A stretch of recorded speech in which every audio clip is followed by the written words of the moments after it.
What's up guys, and welcome to another video. On today's video we're making trrahana, which is an Albanian recipe. I'm not really sure how to explain this one, but you make this with dried yogurt. To make trrahana we are going to need these ingredients. Some bread, preferably stale. Half a cup of Trrahana mixture. And 3 cups of water. Let's add the water in a saucepan and put it to boil.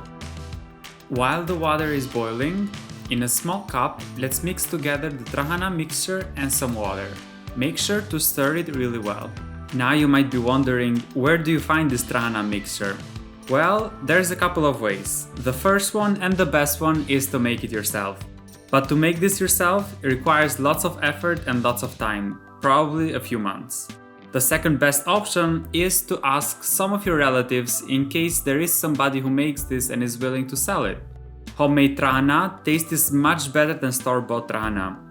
If you're in Albania, I would recommend asking some of your aunts and see if they know anybody who makes this and is willing to sell it. Now, if you're in America, it's probably impossible to find somebody who makes it here, so the best option is to go to some of the Turkish store or Middle Eastern store and look there, because most probably they'll have it on their shelves.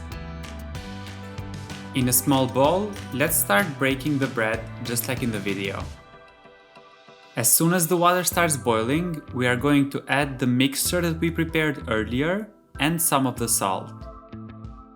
Make sure you are continuously stirring because the trrahana tends to stick to the bottom of the pot. When we see that the mixture has become thicker and it started to boil, that's how we know that the trrahana is ready to be poured into the bread. Let's pour the mixture over the bread and then top it off with some olive oil. Trrahana is an amazing dish for your gut and it's best to be consumed in the morning. I usually like to eat trrahana with a couple of pickles. Thank you everyone for watching, don't forget to subscribe, and I'll see you on the next video.